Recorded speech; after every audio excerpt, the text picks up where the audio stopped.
So, how many people live their life journeys wanting some sort of change, shift, transformation, or expansion, want to expand an aspect of their life or their inner life, but they're not willing to take that deep dive within? They're not willing to go to those places where shift happens. Mary Mannon Morrissey, a New Thought leader, is known for saying that you either live a year and you live 365 days, or you live one day 365 times. And so many of us unconsciously walk around living the same day over and over. So think about that over a decade. What does a decade have for you if it's the same day over and over? A lot of the same stuff, eh? There is a priest in our area, and someone shared with me his newsletter, and I got the title of today's talk from his article. The title of the conversation today is From Eyesight to Insight. From Eyesight to Insight. And in his article, he was talking about optometry and talking about how we go to an optometrist to have clarity with our vision, that if there's something wrong, if there's a defect or there's a problem with our sight, we get offered corrective measures. We get offered support and help. And he used that analogy to bring in spirituality and religion and spiritual practice, saying that there are things that a spiritual practice can offer us as far as our vision, as far as removing obstacles and creating clarity of vision. He said this: the year that awaits us provides a good metaphor for such vision. For those that give attention to our spiritual side, it is almost as if we are examining a third eye, the mind's eye. It takes us from image to imagination, from concept to contemplation, and from eyesight to insight. That's Father Don Farman. So are we willing to move from eyesight to insight? To take that dive? You know, most people trust their eyes over their insight, don't they? Sometimes you feel something, you get something, you hear something, or you know something, but you trust your eyes or you trust your ears, right?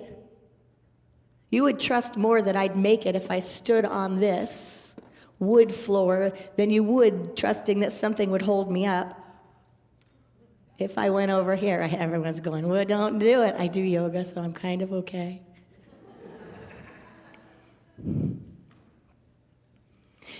I had someone share some things in the news. They were looking at like research in universities and some TED Talks, and they called and shared this unfoldment that's been happening. And I didn't see the TED Talks myself, but the idea is this, that there is some technology that has been developed at some university, and research-wise, and it's technology that could take my face and my image and my voice and could voice over, could actually shift everything so that it's my voice, it's my mouth moving, but I'm saying different things. It's not what I'm saying. It's not what I really said, right? So that if you made a mistake, I mean, just imagine this. Who has said something that they wish they didn't say? Now, who is grateful that they did not grow up in a day and age of modern technology where everything's being caught on camera all the time? Well, this technology apparently makes it pretty easy to go back and edit. Now, could you imagine if there's multiple videos going on or multiple recordings of people saying certain things and going, no, actually I didn't say that, I said this, right? If there are stories that you could tell, that you could retell, that you could just shift. This is kind of starting to sound a little bit like the spiritual condition, right? Because in our minds, we can shift things. But on the outer, we usually trust our eyes. But in this day and age, isn't it becoming more and more important for us to trust our insight, for us to trust our intuition, for us to trust what we feel and what we get and what we know inside to be true, rather than someone else's opinion of something else or of someone else or of how it is, right? But to get our firsthand experience. I think one of the gravest errors is to take someone else's experience of someone else, right? And we inadvertently share these experiences, don't we? We just share them all the time. But we miss the mark when we don't have our original experience, our own experience with someone or something, right? It doesn't allow us the space to think for ourselves. Because we're going from a story, we're going from eyesight, we're going from the external, and then we're creating on the internal. Has anyone ever done that then you regretted it, you know? You didn't go from the inside out. You didn't go from a firsthand experience. You went on a story and then you learned later, it's not even real. Or that's based on something that didn't exist for me. A lot of kids growing up get that from their parents. They maybe got from one parent or another parent a story of a parent, right? That's based on a battered relationship, right? Or something happening, some missing the mark between two adults. But the child somehow inherits this story of a parent, but through the eyes of an individual that was in an intimate relationship with them. Right? Missing the mark. That can infect a parent-child relationship because it doesn't allow it the space to be original. It doesn't allow it the space to be its own. It doesn't allow the space to have an original experience. But as we grow up and as we learn to see things differently, we get insight, do we not? And the insight can take over where the eyesight may have led us wrong and led us astray. The eyes can only take us so far. We're here to develop that which is far greater than our vision externally, a sense that we can trust far more than sight itself. We know intuitively what feels good. Deepak Chopra, one of our leading medical intuitives of this time, he talks about your body and he says your body doesn't lie. You know, have you ever had a time where your mind is telling you, this should feel good, I should keep these relationships going, or I should keep showing up for this, or I should whatever it is, all the shoulds. But inside you go, if you just breathe into it and you're just authentic with yourself, it's like, this doesn't feel good. This doesn't feel good. When that happens in life, and put whatever story you want to it, most of us shut down. Most of us decide to stay on the surface, to sweep it aside, to think that we're too sensitive, or to not allocate and dedicate the time to take the deep dive in. And so we go along experiencing the external world and experiencing a repeat of things that often happen, or just, become a little jaded and not understand why things are the way they are. But we stay right here. And when we do that, we sell ourselves and we sell everyone else short. Because there is so much more under the surface. If you've ever gone scuba diving, you know how much is in the ocean. I was never that comfortable in the ocean anyway. But after I went scuba diving, I was like, very good reason not to be that comfortable in the ocean for me. There is a lot in there. I went on a night dive. It all wakes up at night. And there's a lot going on within us. But if we're always projecting, if we're always looking outside, if we're always looking at something else, at someone else, at the external or at our eyesight, we don't get the gifts of insight. We don't get the gifts that lie just beneath the surface. Now, our co-founders, Charles and Fertile Myrtle Millmore,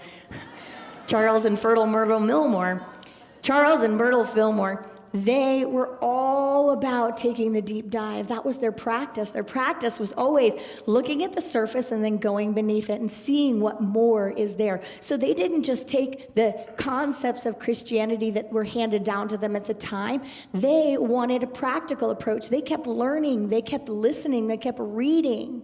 They kept exploring. They wanted to know what was behind this in all of these world religions. Well, what's behind that? Well, what's behind that? Oh, there's a nugget of truth, and this one applies to all of them. They didn't want to just look at the Bible and say, oh, here's this story, that's what it means. No, they looked at all of the archetype. They looked at what's underneath it. When an illness came up, they didn't just look at it on the surface and say, okay, this is what it is. They looked underneath. They kept diving deeply into what they were experiencing. Not to go, oh, what's right and wrong, or how can I clear this? But to take that deep dive in and say, what is the gift here? What is the insight here that I can harness?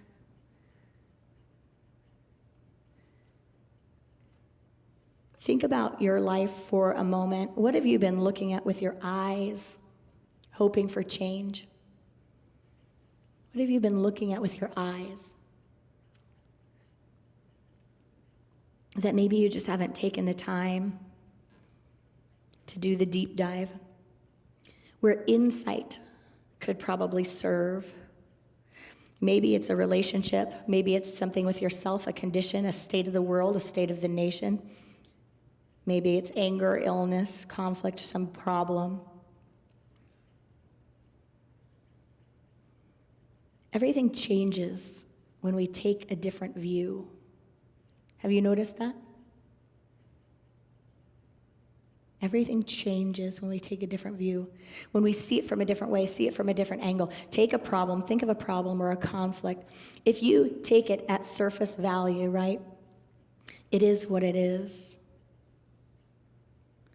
But the second you start to walk around it and look at it from all different angles, think about what someone else might be going through. Think about your own history. Sit with a feeling. Ask yourself, when have I felt that before? Ask yourself, how have I heard myself tell this story or experienced this story before? Is this a story that's in my bag, that's in my backpack, that's in my suitcase, that comes with me everywhere?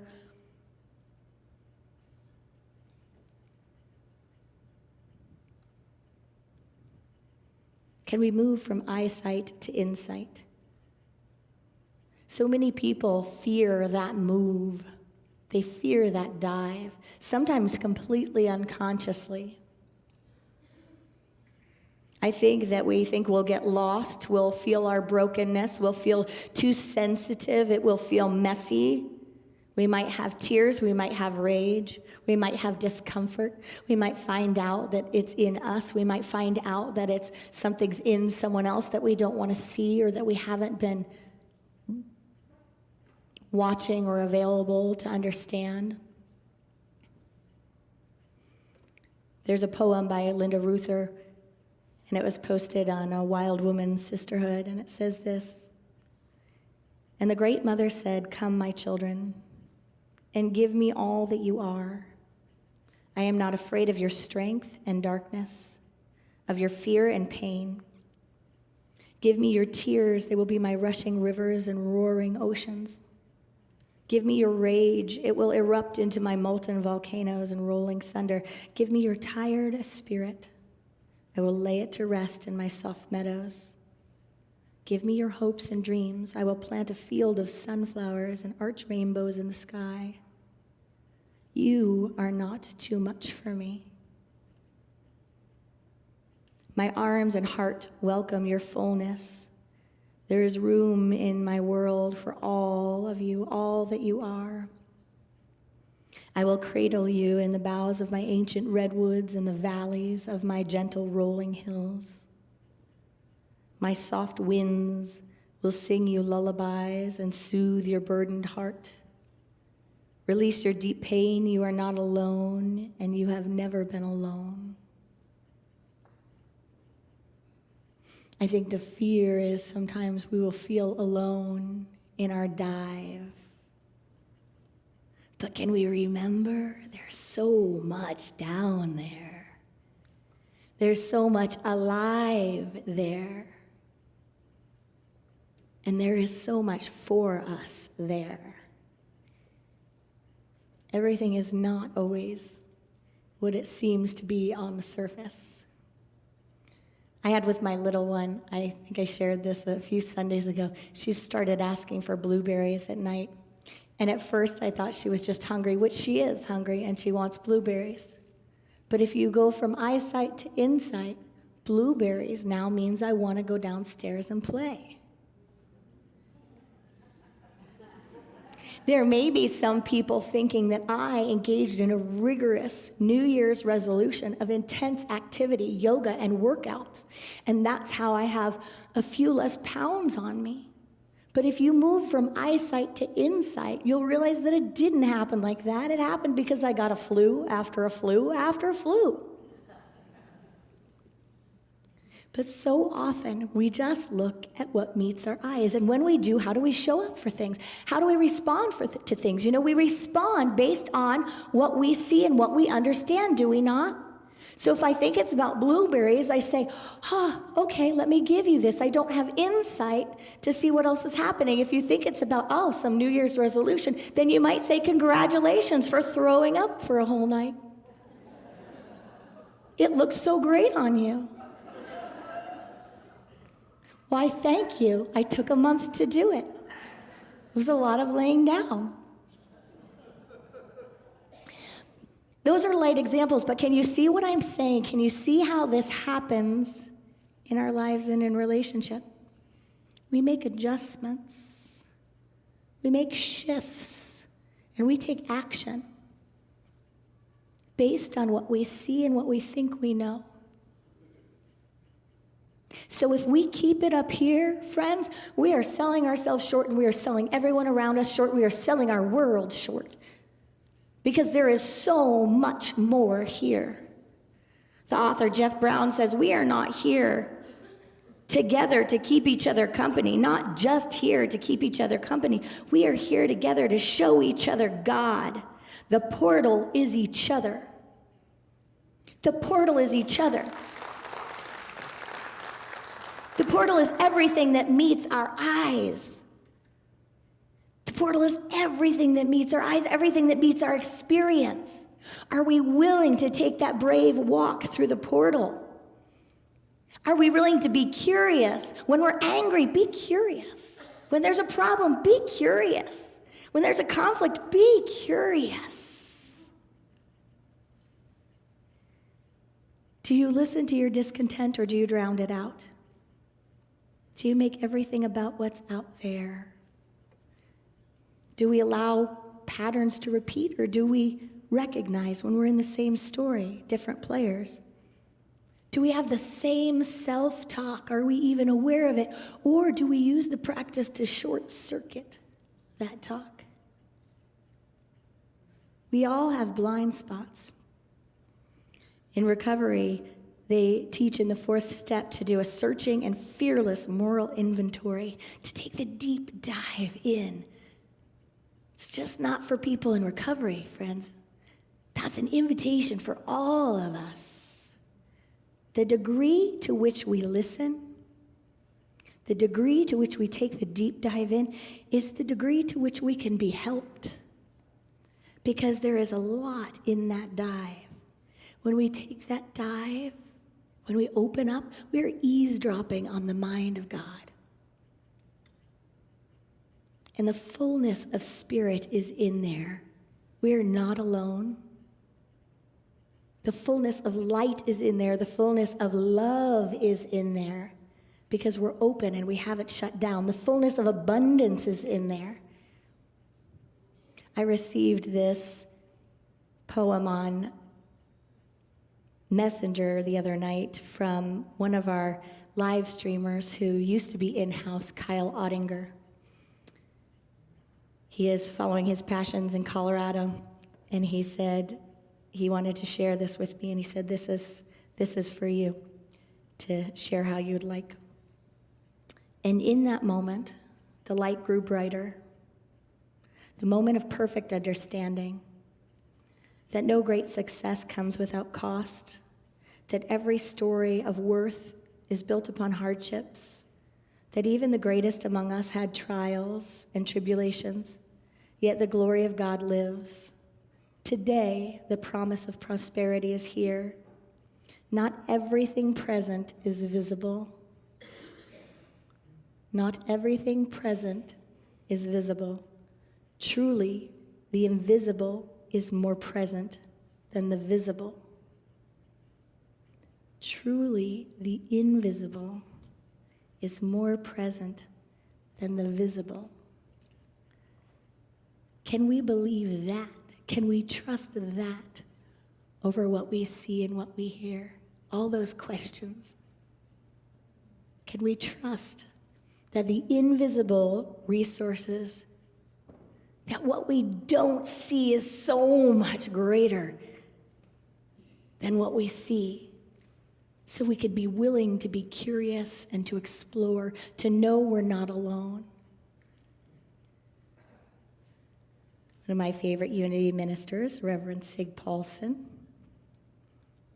he said, perhaps the hereafter man has always instinctively sought is right here after he awakens to what is in and around him,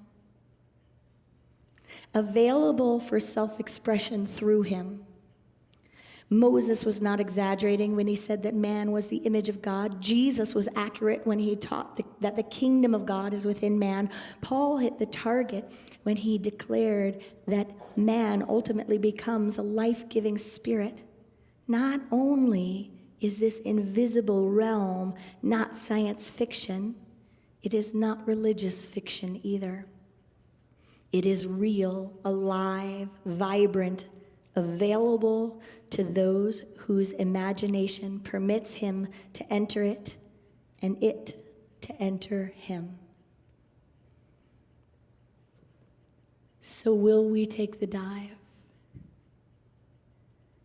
Every time there's an opportunity, instead of staying on the surface, let's swim. Namaste.